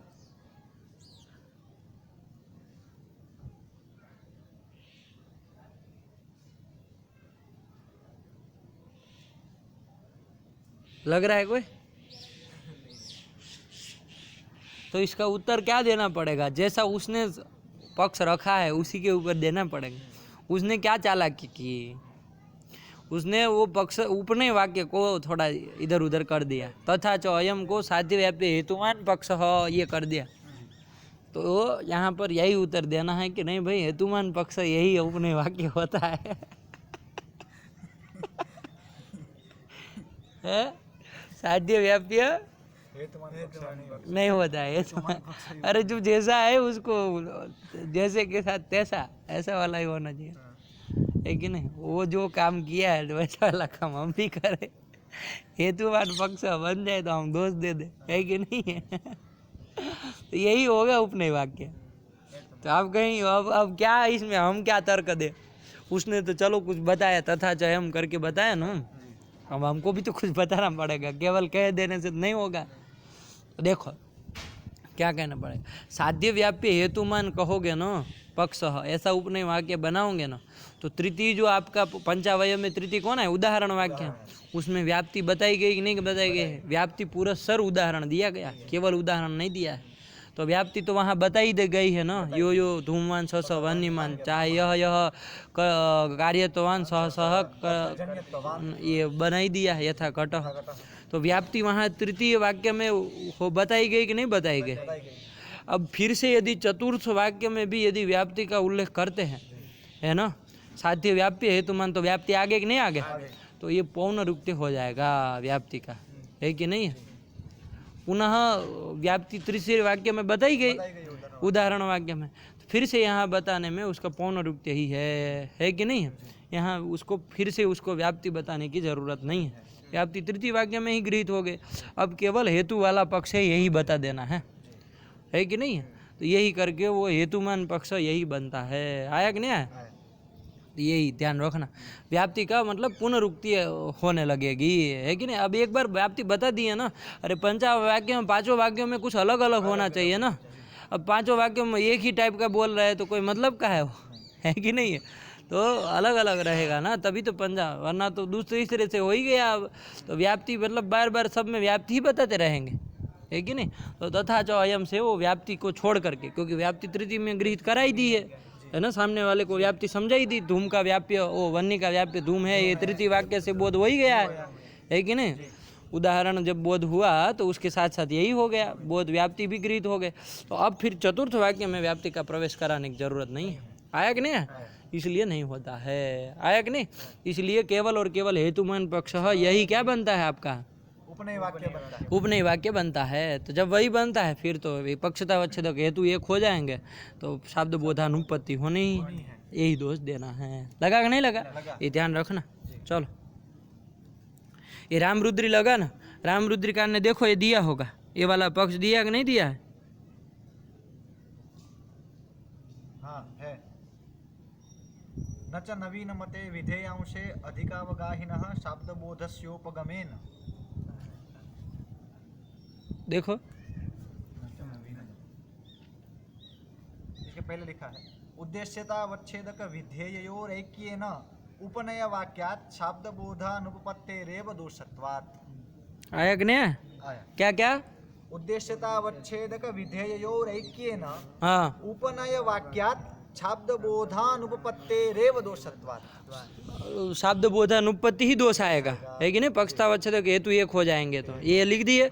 इसके बाद क्या शंका कर रहे हैं, न च नवीन मते विधेयांशे अधिकावगाहिनः शाब्दबोधस्योपगमेन। आया कि नहीं, विधेयांश में यदि अधिक अवगाहन हो रहा हो तो शब्द बोध होता है। नवीन लोग ये कहते हैं, जैसे घटो घटा से ना हो, लेकिन घटो नील घटा से तो होता ही है ना, इसमें होने में क्या आपत्ति है, होता ही है। ऐसा लोक में भी हम कहते ही है, ये जो है वो ऐसा है, आएगा ना। घट जो है वो नीला घट है, ये नीला घट है। कपड़ा, ये जो कपड़ा सामने पड़ा वो पीला कपड़ा है, नहीं बोलते। तो फिर होता ही है शब्द बोध सामने वाले को, तो इसमें तो कोई अर्जा नहीं है। तो यही कह रहे नवीन मत में विधेयांश से अधिक अधिकावगाहिनः शाब्दबोधस्योपगमेन पक्षतावच्छेदक हेत्वोरैक्येपि साध्य व्याप्य हेतुमान् पक्षः इत्याकारकस्य उपनय वाक्यजन्य शाब्दबोधस्य नानुपपत्तिरिति वाच्यम्। आया कि ना, उपनय वाक्य ये है, साध्य व्याप्य हेतुमान पक्ष। और ये जब रहेगा तो अधिक अवगाहन हो रहा है, पक्षतावच्छेदक हेतु एक है, यहाँ उद्देश्य विधेय भी एक ही है, लेकिन विधेयांश में अधिक का अवगाहन हो रहा है ना। उद्देश्यतावच्छेदक की अपेक्षा विधेय में अधिक अवगाहन हो रहा है विधेयांश में, तो शब्द बोध हो ही सकता है। तो शब्द बोध की अनुपत्ति नहीं है। लगा कि नहीं लगा, ये शंका की उसके ऊपर। इसका क्या कह रहे, पढ़ो। इति वाच्यं न च वाच्यं न च वाच्यम, क्यों, प्राचीनैरुदाहरण वाक्यादेव व्याप्ति लाभात् उपनयनापि तत्प्रतिपादने पौनरुक्त्यम्। ये दोष आएगा, आया कि ना। उदाहरण वाक्य में व्याप्ति का लाभ हो ही गया कि नहीं हो गया। अब फिर से चतुर्थ में व्याप्ति डाले, साध्य व्याप्य हेतु, तो व्याप्ति आई कि नहीं आए। फिर से व्याप्ति कहे तो पौनरुक्त्यम होने लगेगा। ये पौनरुक्त्यम न हो उसके लिए आपको क्या कहना पड़ेगा, व्याप्ति पर्यंत वाला अंश इसमें है ही नहीं। साध्य व्याप्यत्व मतलब साध्य व्याप्ति उसमें है ही नहीं, हेतुमान पक्ष यही उपनय वाक्य बनता है। अरे वैसे ही उत्तर देना पड़ेगा ना। हाँ वही कह रहा है, पढ़ो। प्राचीनैः उदाहरणवाक्यादेव व्याप्तिलाभात् उपनयनापि तत्प्रतिपादने पौनरुक्त्यम् इति पक्षे हेतुमत्ता मात्रमेव उपनयेन बोधनीयम्। आया कि नहीं, हेतुमत्ता मात्रम उपनय वाक्येन बोधनीयम्। पक्षः हेतुमान इत्येव उपनय वाक्येन बोधनीयम्। आया कि नहीं, न कि साध्य व्याप्य हेतुमान, ये नहीं। आया कि नहीं, वही कह रहे। चलो, हेतुमत्ता मात्रमेव उपनयेन बोधनीयम्।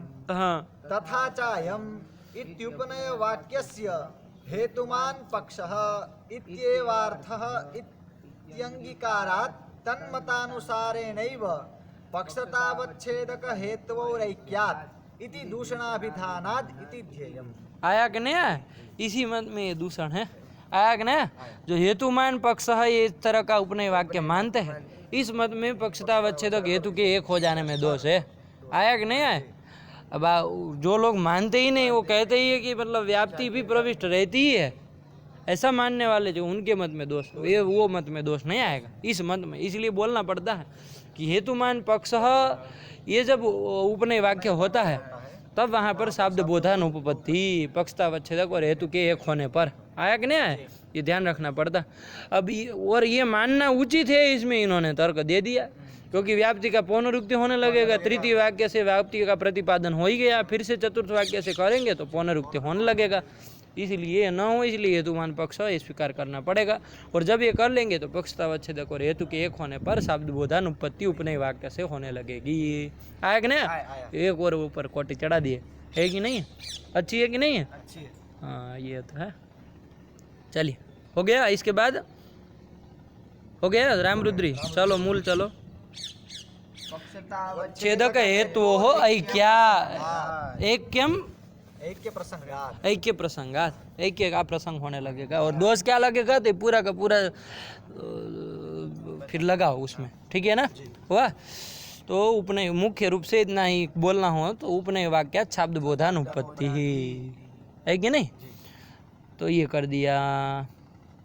अब ये जब हो गया तो अब क्या निष्कर्ष निकला, अब जन्यत्व को भी नहीं बना सकते हैं ना पक्षतावच्छेदक, क्योंकि हेतु के साथ ऐक्य हो रहा है। तो फिर क्या किया जाए, इति चेत ननु अत्र किम पक्षतावच्छेदकम, ये प्रश्न बना कि नहीं बना, तो इति चेत यहाँ तक का शंका है, अब समाधान दे रहे हैं। इति चेत चेत न, ये जो आप सब दोष दे रहे हैं, अभी दोष दे रहे हैं कि जन्यत्व को पक्षतावच्छेदक बनाएंगे तो का एक के हो जाएगा, ये जो कह रहे हैं वो ठीक नहीं है। क्यों, पढ़ो। स्वरूप संबंध विशेष रूप कार्यत्वस्यैव पक्षतावच्छेदकत्वात् प्रागभाव प्रतियोगित्व रूप कार्यत्वस्य च हेतुत्वेन तयोरैक्याभावात्। हाँ यही कहा है कि नहीं। देखो कार्य किसको कहते हैं, कार्यम प्रागभाव प्रतियोगी, प्राग भाव का जो प्रतियोगी होता है कि नहीं है, जिसका मतलब प्राग भाव होता है, मोटे मोटे सो ही है, जिसका प्राग भाव होता है वही क्या होता है, कार्य कहलाता है। जो नित्य होता है उसका तो प्राग भाव नहीं ना होता है, तो वो कार्य कहलाता भी नहीं है कि नहीं है। जैसे घट होगा, कोई उत्पन्न होगा तो उसका प्राग भाव रहेगा कि नहीं, तो प्राग भाव का प्रतियोगी जो भी है वो सब क्या है, कार्य है।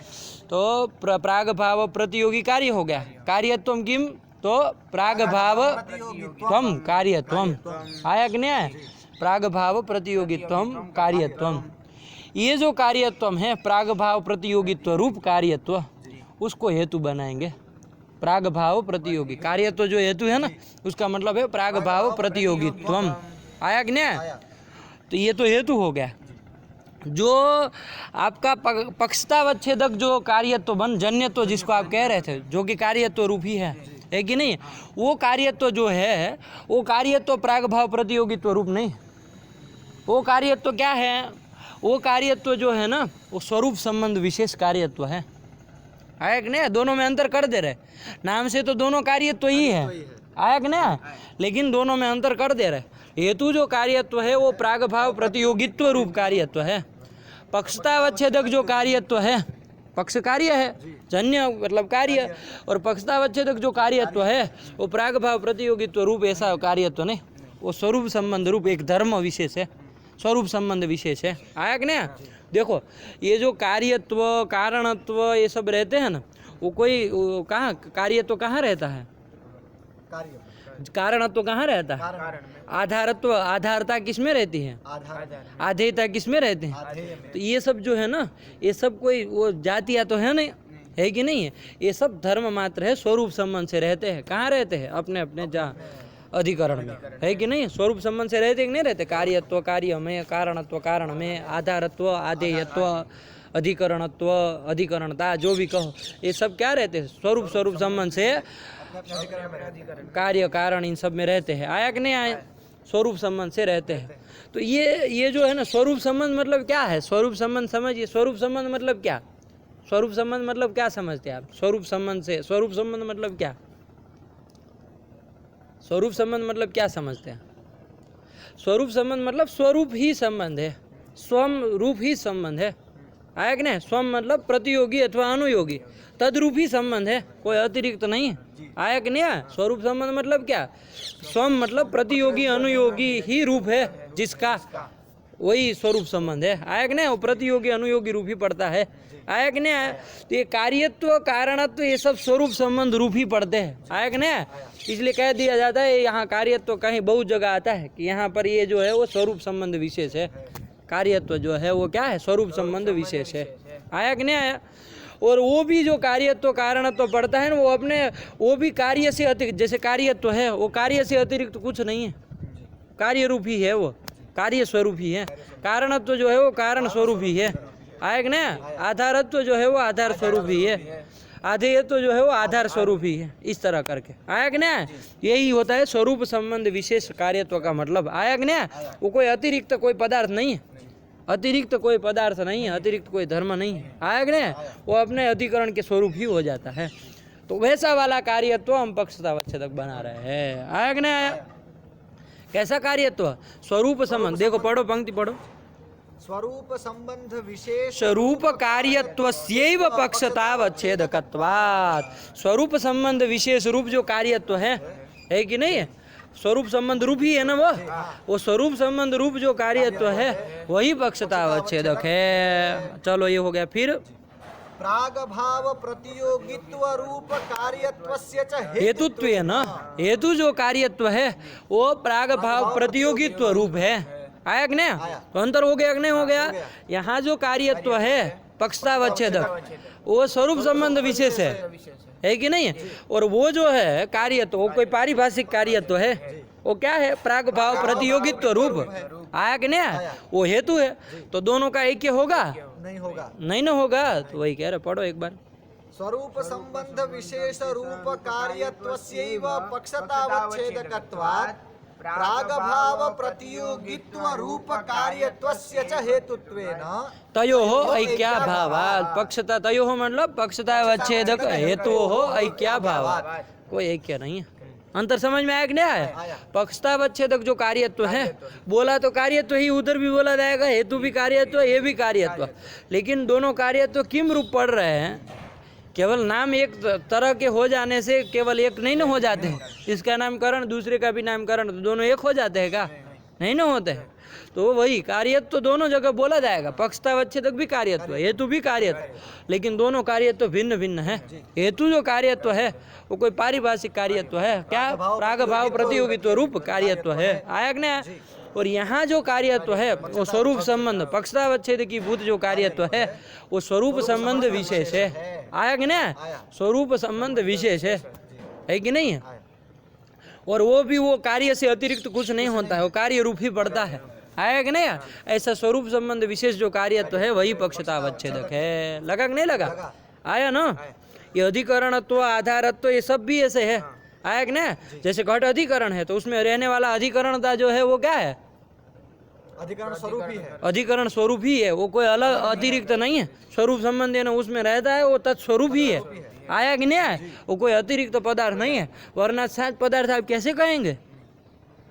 अरे ये अलग हो जाए, घट अधिकरण है, घट तो पृथ्वी हो गया, लेकिन उसमें रहने वाला अधिकरण था वो कौन पदार्थ होगा बताओ? यदि अलग है तो पृथ्वी होगा? वो जल है, द्रव्य तो नव द्रव्यों में कहीं नहीं आएगा। न गुण है, न कर्म है, न सामान्य, न विशेष, न समवाय, न अभाव। तो सात पदार्थ है, ये कैसे आपका बनेगा सिद्धांत?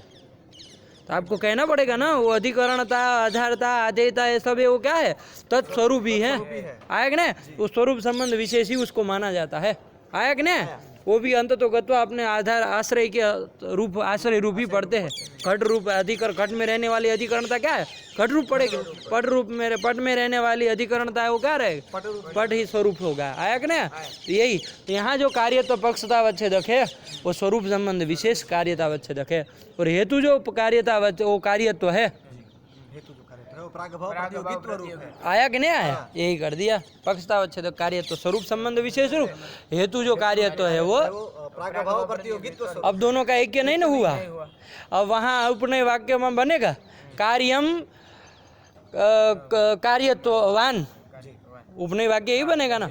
अरे अनुमिति का आकार इधर कार्यत्व को पक्षतावच्छेदक बनाए तो अनुमान का आकार क्या बनेगा बोलो? कार्य बनता है। कर्तृजन्यम कार्यत्वात्। मूल तरीका तुमको इतना भी नहीं पता होता कौन शब्द किस लिंग में चलता है। क्या बनेगा? कार्यम कर्तृजन्यम कार्यत्वात् घटवत्। यही अनुमान का आकार बनेगा। यहाँ उपनय वाक्य क्या बनेगा? पक्षः साध्य हेतु मान, ये बनता है, क्या बनेगा? कार्यत्ववत् कार्यम। कार्यत्ववत् कार्यम, यही बनेगा ना। कार्यत्व जो हेतु है, तद्वान कार्यम। अब यहाँ पक्षतावच्छेद, ये उद्देश्यतावच्छेदक कौन है? कार्यत्वम। ये पक्ष और विधेय कौन है? कार्यत्वम। ये दोनों कार्यत्व ही हो रहा है, लेकिन दोनों एक नहीं है। उद्देश्यतावच्छेदक कार्यत्व क्या है? स्वरूप संबंध विशेष। और विधेय कार्यत्व क्या है? प्रागभाव प्रतियोगित्व स्वरूप। तो दोनों एक नहीं ना हुए, तो इससे शब्द बोध की अनुपत्ति नहीं ना है। आया कि नहीं? तो यही कह रहे हैं। लगा कि नहीं लगा? ये ध्यान रखना। चलो स्वरूप संबंध विशेष रूप कार्यत्वस्यैव पक्षतावच्छेदकत्वात् प्रागभाव प्रतियोगित्व रूप कार्यत्वस्य च हेतुत्वेन तयोरेक्याभावात्। तो यही कोई दोष ऐक्य नहीं है, तो अब कोई दोष नहीं ना है, तो अनुमान का आकार क्या बना लिए? कार्यम कर्तृजन्यम कार्यत्वात् घटवत्। पक्षतावच्छेदक कौन है यहाँ? कार्यत्वम। किम रूप है ये? वो स्वरूप संबंध विशेष है।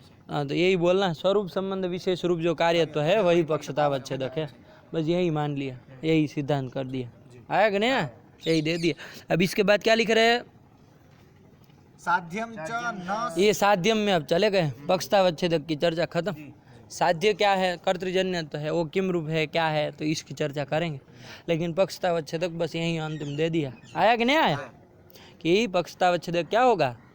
प्रागभाव स्वरूप संबंध विशेष जो कार्यत्व है वह पक्षतावच्छेदक होगा। हेतु जो कार्यत्व है वो प्रागभाव प्रतियोगित्व स्वरूप होगा। आया कि नहीं? तो दोनों में एक है नहीं, तो यही अनुमान का आकार। चलो बोल लो अंतिम में क्या बना? कार्यम कर्तृजन्यम कार्यत्वात् घटवत्। ये कर लिया। अब कोई दिक्कत नहीं ना है? चलो, यही आपका पक्षतावच्छेदक निर्धारण कर दिया इतने ग्रंथ से। आया कि नहीं? इसमें एक शंका बताए। ये शंका होगी, एक शंका कर लेते हैं, फिर खत्म करते हैं, ठीक है ना?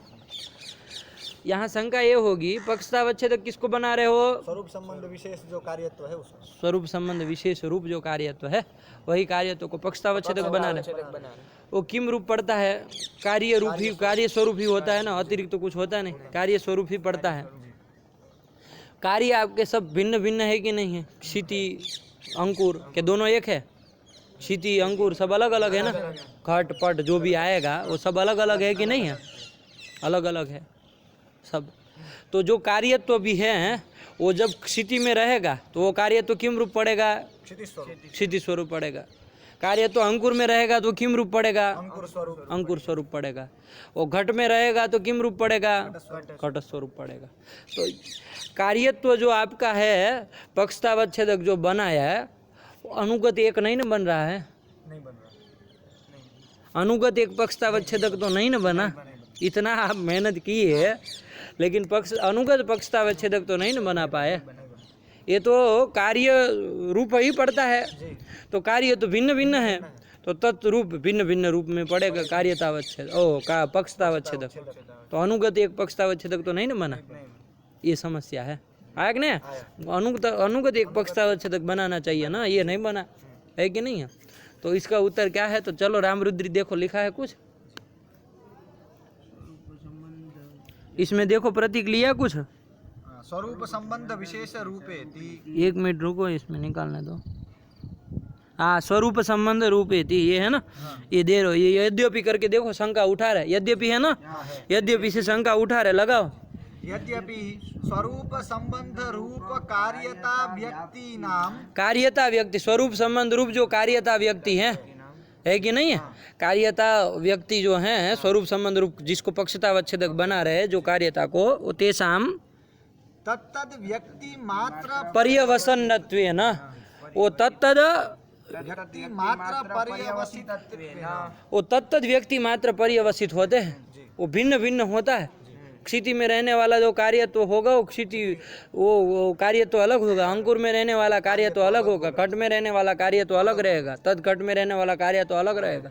आया कि नहीं आया? ऐसे भिन्न भिन्न रूप पड़ जाता है।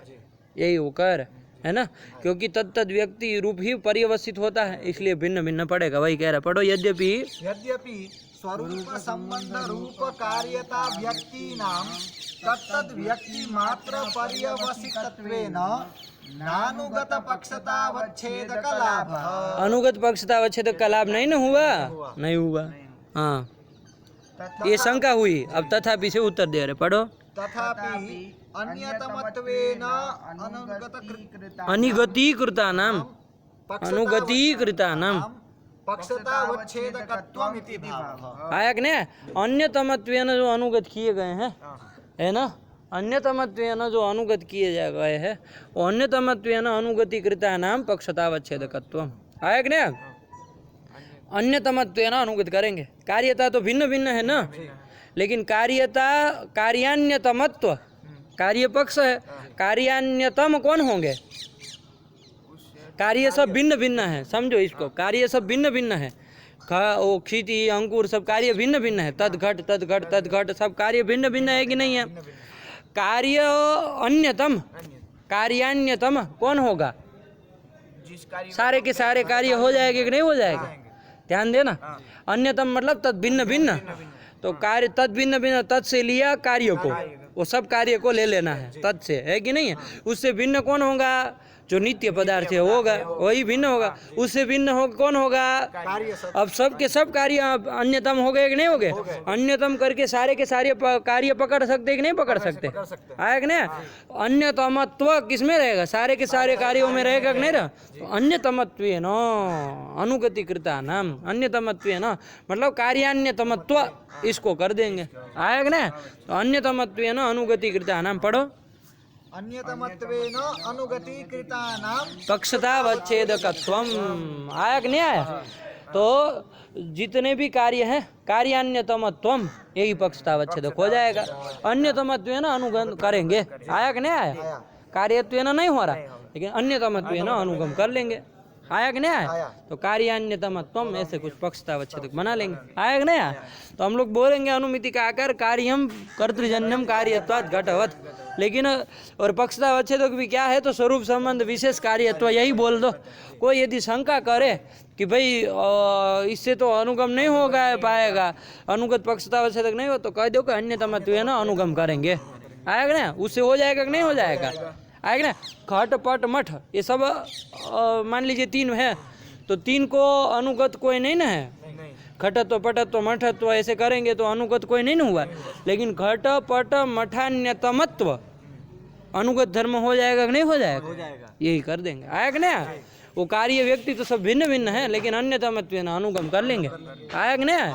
कार्यत्व भी, चूंकि कार्य व्यक्ति भिन्न भिन्न है, तो कार्यत्व भी भिन्न भिन्न पड़ेगा, लेकिन अन्यतमत्वेन अनुगम कर लेंगे। आया कि नहीं? तो अन्यतमत्वेन अनुगतीकृतानां पक्षतावच्छेदकत्वम्, ये उत्तर दे दिया। आया कि नहीं? तो ध्यान रखना, हमको बस इतना ही कहो कि स्वरूप संबंध विशेष रूप कार्यत्व है, वो पक्षतावच्छेदक है। यदि शंका उठे तो समझने के लिए बता दिया कि अन्यतमत्वेन अनुगम, ये ध्यान रखना है। लगा कि नहीं लगा? तो क्या अनुमान का आकार बन गया? कार्यम कर्तृजन्यम कार्यत्वात् घटवत्। ये कर लिया। लगा कि नहीं लगा? ये कर दिया। चलिए, बहुत अच्छा। साध्यम में चला जाए कि रखा जाए? बस नहीं समझ में आया? आया समझ में? ये पक्षतावच्छेदक का पूरा अनुमान में लगा है। देखो कहाँ से चले थे, कहाँ तक पहुँच गए हैं। क्षित्यंकुरादिक से चालू किए और कार्यम कर्तृजन्यम कार्यत्वात् घटवत् में पहुँच गए, है कि नहीं? पक्षतावच्छेदक का ही विचार किया अभी तक। चलिए,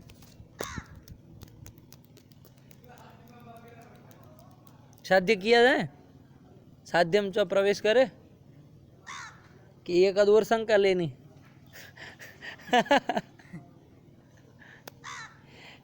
एक देख लो अंतिम में, बस इतना ध्यान रखोगे काम का है, ठीक है ना? देखो आपने क्या बनाया? पक्षतावच्छेदक कार्यत्व को बनाया, और उधर क्या बनाए? हेतु क्या बनाए? कार्यत्व। पक्षतावच्छेदक कार्यत्व किम रूप है? यही है। आया कि नहीं? उधर जो कार्यत्व है वो क्या है? हेतु कार्यत्व, प्राग भाव प्रतियोगित्व स्वरूप है। यही कार्यत्व है कि नहीं? प्राग भाव प्रतियोगित्व स्वरूप कार्यत्व है आपका। तो वहाँ प्राग भाव प्रतियोगित्व रूप पढ़ रहा है कि नहीं पढ़ रहा है? ये प्रतियोगिता भी तो ऐसे ही है, जैसे कार्यता जैसे स्वरूप संबंध विशेष है, प्रतियोगिता भी तो स्वरूप संबंध विशेष रूप ही होती है कि वो अलग, वो कुछ अलग होता है, प्रतियोगी से अलग हो जाता है वो कुछ। वो भी तो वही होती, स्वरूप संबंध विशेष ही है कि नहीं है? प्रतियोगी में रहने वाली प्रतियोगिता, वो भी तो कार्यता की तरह ही है, आया कि ना? तो प्रतियोगिता भी, प्रागभाव प्रतियोगिता भी वो प्रतियोगी रूप ही पड़ेगी कि नहीं पड़ेगी? तो वो और हेतु में तो फिर से ऐक्य हो गया कि नहीं हो गया? अरे कार्यता भी कार्य रूप पड़ रही है, प्रागभाव प्रतियोगिता किस में रहेगी? वो जो कार्य है उसी में रहने हैं, तद्रूप ही उसको भी पढ़ना है। तो पक्षता वच्छेद हेतु भी तो एक ही हो गए। ये शंका आया कि नहीं आया? नहीं समझ में? देखो रामरुद्र में उठाया, एक देख लो। न च प्रागभाव प्रागभाव प्रतियोगित्व थी, प्रतीक लिया नहीं लिया?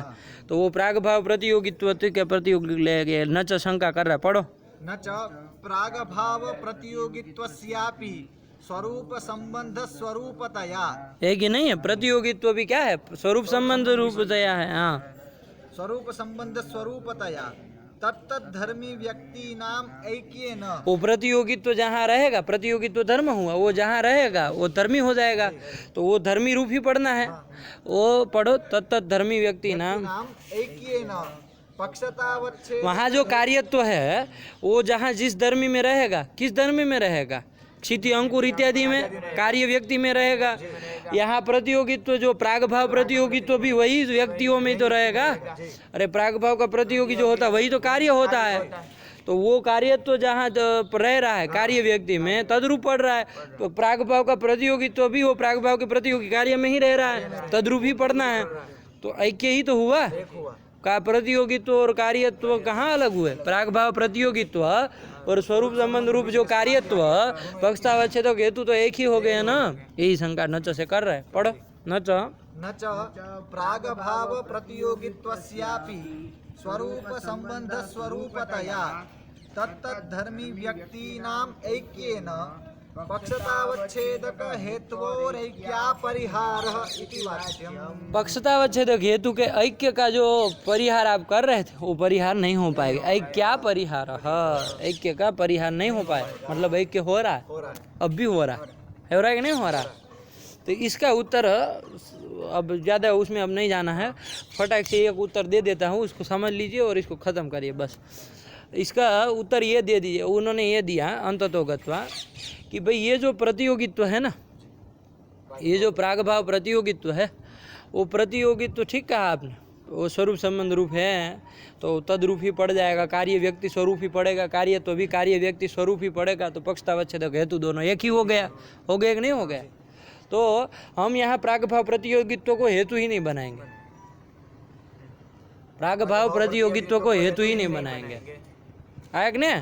प्रागभाव को हेतु बनाएंगे। किसको हेतु बनाएंगे? प्रागभाव को हेतु बनाएंगे। प्रागभावात ये कहेंगे, कार्यम कर्तृजन्यम प्रागभावात घटवत, आया कि नहीं आया? तो आप कहेंगे ऐसे प्रागभाव को हेतु बनाएंगे तो यत्र यत्र प्रागभाव तत्र तत्र कर्तृजन्य, तो हम प्रागभाव तो कहीं पर भी रह सकता है कि नहीं है? प्रागभाव तो स्वरूप संबंध है ना, कहीं पर भी रहेगा। प्रागभाव को रहने क्या है कि नहीं है? नित्य में भी रह जाए प्रागभाव, स्वरूप संबंध है ना, है कि नहीं है? बात समझ में आएगी नहीं? प्रागभाव जो है वो तो कहीं पर भी रह जाए, जैसे दोनों का। अब प्रागभाव का आप कहेंगे प्रागभाव तो अपने प्रतियोगी के समवाय कारण में होता है कि नहीं रहता है? तो यत्र यत्र प्रागभाव तत्र तत्र कर्तृजन्य तुम बन जाएगी व्याप्ति। क्या समस्या है? ठीक तो है यार, यत्र यत्र प्रागभाव, एक विचार करो, यत्र यत्र प्रागभाव तत्र तत्र कर्तृजन्य तुम में क्या आपत्ति है? जैसे कि द्व्यणुक है, हाँ, उसका भी प्रागभाव होता है। वो कहाँ रहेगा? वो रहेगा अपने इनके जहाँ वो परमाणु में रहेगा। परमाणु में? अरे पर द्व्यणुक का प्रागभाव कहाँ रहेगा? पकड़ लिया वो। यत्र, तुम बताओ, चलो उसको छोड़ दो। तो यत्र यत्र प्रागभाव तत्र तत्र कर्तृजन्यत्वम, इसमें क्या आपत्ति है ही ना?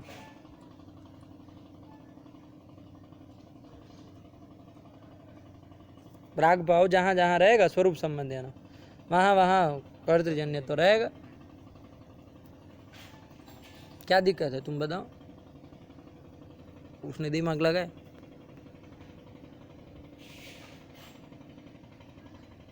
प्रागभाव कहाँ रहता है? कहाँ रहता है प्रागभाव? प्रतियोगी के समवाय। अब ऐसा हो जाए कि प्रागभाव ऐसी जगह रह जाए जहाँ कर्तृजन्य तो नहीं रहता है, ऐसी जगह ढूंढनी है तुमको। कर्तृजन्य तो कहाँ नहीं रहता है, जो नित्य पदार्थ होते हैं वहाँ नहीं रहते। ऐसी जगह कहीं प्राग भाव को रख दो तो हो का प्राग भाव कहाँ रहेगा? तो जणुक का जो समवाय कारण है परमाणु, वहाँ रहेगा।